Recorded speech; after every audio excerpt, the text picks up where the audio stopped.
Olá, queridos! Hoje eu estou aqui para explanar um pouquinho mais o tema que eu trouxe no vídeo de ontem, falando sobre fé, sobre dúvidas, sobre andar na dimensão espiritual ou na dimensão natural. Então, o Senhor, ele me trouxe hoje uma passagem para poder explanar um pouquinho mais esse assunto e eu quero compartilhar com você.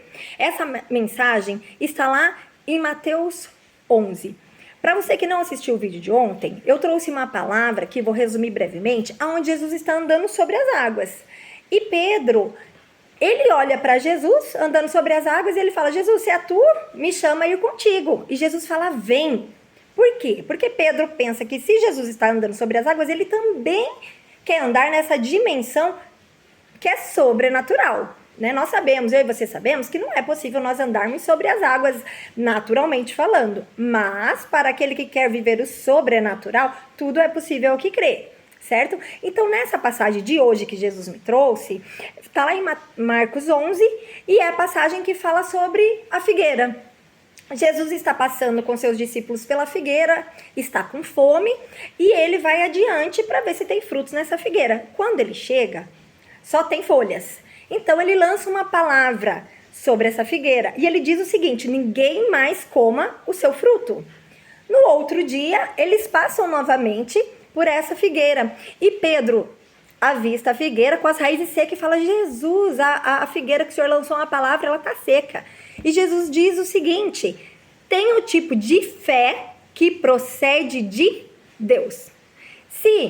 Quando nós falamos de fé, nós falamos do quê? Em crer, né? Fé é acreditar em algo. Então, Jesus está falando aqui, tem o tipo de crença que provém de Deus e não a natural. Porque se tiverem a fé que procede de Deus, vocês vão dizer a este monte, lança-te, e assim acontecerá.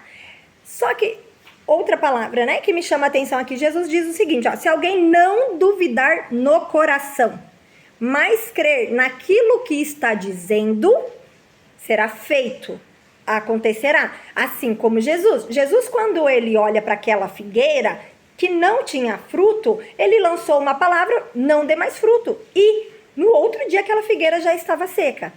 Então o que eu quero trazer aqui é o seguinte: que precisa haver uma coerência naquilo que nós falamos e naquilo que nós acreditamos.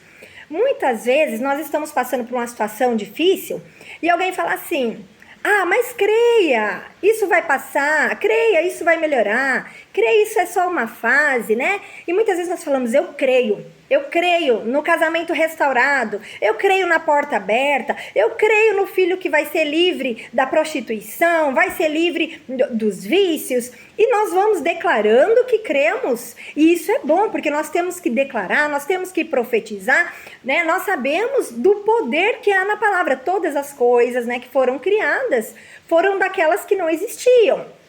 Então existe um poder em liberar a palavra. No entanto, nós precisamos analisar se aquilo que eu estou falando é coerente com essa fé que existe aqui dentro. O Senhor fala: tenha uma fé procedente de Deus.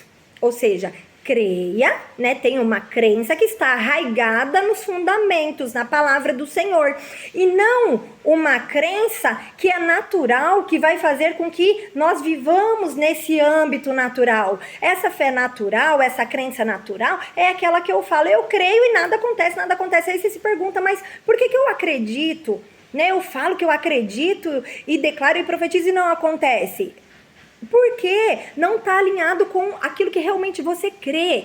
Então nós precisamos verdadeiramente fazer uma reflexão. Peraí, né? O que realmente existe dentro de mim? Qual é a minha fé que eu não estou alcançando e que não estou vivendo? Estou declarando, mas não estou vivendo, né? Então Jesus, ele quer nos ensinar que nós sejamos exatamente, né, discípulos dele, venhamos aprender com ele e a viver como ele, declarando, mas crendo verdadeiramente. E muitas vezes nós somos sabotados pelo quê? Pelos nossos pensamentos.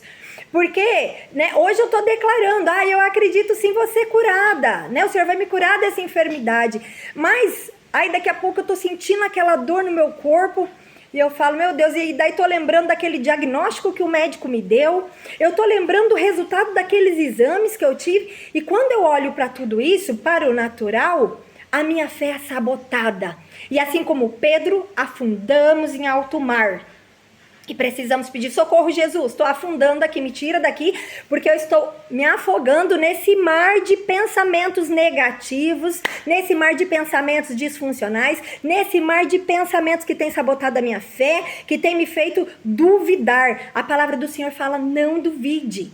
É interessante que para Aristóteles, né, ele diz o seguinte, gente, que duvidar é o início da sabedoria, mas para Deus, a fé que procede de Deus, não há lugar para dúvida.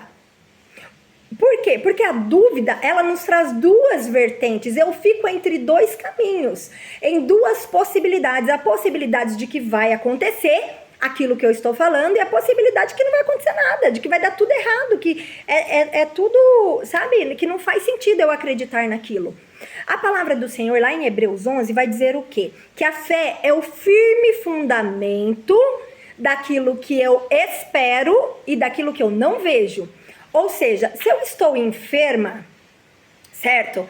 O que eu espero? Eu espero ser curada. Se o meu casamento está destruído, eu estou a ponto de um divórcio, eu espero o quê? Que esse casamento seja restaurado. É o que eu espero. A minha fé é essa esperança. No entanto, eu não estou visualizando isso aqui. Isso não é palpável, eu não estou visualizando aqui. Muitas vezes, as circunstâncias são totalmente opostas àquilo que eu estou acreditando, certo? Mas a fé é o firme fundamento daquilo que eu espero e das coisas que não se veem. Não se veem naturalmente, não se veem com esses olhos naturais, mas se veem com os olhos espirituais, com os olhos da fé. A palavra do Senhor fala também, lá em Jeremias 17:9, que enganoso é o coração do homem mais do que todas as coisas. Ou seja, não se deixe se levar por essa multidão de pensamentos e sentimentos que muitas vezes são totalmente opostos à minha fé. A fé, eu preciso escolher acreditar que vai acontecer exatamente aquilo que eu espero. E se eu acreditar que vai acontecer exatamente aquilo que eu espero, vai acontecer. Vai acontecer. Então creia, eu espero que nesse dia você faça essa reflexão. Se realmente aquilo que você tem declarado, né, tá coerente com aquilo que está dentro de você, com aquilo que está no seu coração. E se você perceber, não está coerente, verdadeiramente existe dúvida no meu coração. Ontem eu até mesmo falei que muitas vezes nós colocamos um problema, uma dificuldade num altar, porque nós ficamos exaltando isso como se fosse grandioso demais e maior do que o nosso Deus, certo? Então tiramos a adoração do nosso Deus e depositamos essa adoração nesse problema, porque esse problema é maior do que o meu Deus. Isso é uma mentira, é um pensamento distorcido, é uma crença que não faz sentido nenhum. Então nós verdadeiramente precisamos entrar nesse campo de batalha que é a nossa mente, precisamos pegar essa multidão de pensamentos que vem de todos os lados e analisar e refletir. Filosofar também diz a respeito a eu pensar sobre os meus próprios pensamentos. E esse filosofar é bom, porque se eu pensar sobre aquilo que eu estou pensando, eu vou ter a capacidade de julgar se esse pensamento ele está fundamentado na palavra que diz que os nossos pensamentos, eles têm que ser os pensamentos de Jesus. E quais são os pensamentos que são louváveis e agradáveis a Deus? Tudo que é verdadeiro, tudo que é nobre, tudo que é justo, se algum louvor há e alguma virtude existe, que esses sejam os nossos pensamentos. Então, peraí, esse pensamento que eu estou tendo aqui, ele é verdadeiro? Ele faz sentido? Ele está me ajudando? Ele está me impulsionando? Ele está me alavancando? Ele está sendo um degrau para que eu possa subir e ser elevado na minha fé? Ou esse pensamento ele é mentiroso, ele me traz derrota? Esse pensamento aqui ele está me aprisionando? Esse pensamento aqui ele está me sabotando? Ele está me impedindo de ir além, de ir em direção daquilo que eu acredito? Então nós precisamos romper em fé. Eu não sei qual é a sua dificuldade, seja ela qual for. Rompa na sua fé, viva sobre as águas, andando sobre as águas, viva nessa dimensão do Espírito. Esse é um tempo que eu tenho provado mais e mais da grandeza do meu Deus. Esse é um tempo que eu tenho verdadeiramente andado sobre as águas, eu tenho experimentado o sobrenatural, tenho tido experiências maravilhosas daquilo que era impossível e tenho colocado diante do Senhor, e o Senhor tem rompido em várias áreas da minha vida, eu tenho alcançado resultados maravilhosos, porque bem sei os pensamentos que tenho a vosso respeito, pensamento de bem, não de mal, de paz e não de guerra, de vida e não de morte. Esses são os pensamentos que o Senhor tem ao meu respeito e ao seu respeito. Então que você receba essa palavra, você medite nesse dia, se você percebe que tem pensamentos disfuncionais, aí coloque diante do altar de Deus e seja sincero na tua oração. Deus, verdadeiramente a minha fé está abalada, a minha fé está fraca, eu preciso ser renovado, eu preciso ser reavivado, eu preciso ser restaurado, eu preciso crescer, Senhor, na minha fé, eu preciso viver o sobrenatural, eu preciso alcançar, Senhor, aquilo que está no reino do Espírito, Senhor Deus, e através da minha fé eu quero trazer o sobrenatural para a dimensão natural. Em nome de Jesus, seja abençoado nesse dia. Eu declaro e eu profetizo para você que precisa romper em fé, para você que está com dúvidas no teu coração, em nome de Jesus, receba, seja visitado pelo poder, a glória, a majestade do Espírito Santo e receba o renovo, receba a fé, mais fé, eu declaro mais fé, a fé sendo acrescentada aí na tua vida, para a honra e glória do nome do Senhor, e você vivendo o impossível e glorificando o nome do nosso Deus através de cada vitória. Assim eu declaro e profetizo e abençoo a sua vida, a sua casa, a sua família, pelo poder e autoridade que é no nome de Jesus. Um beijo no seu coração e até o próximo vídeo.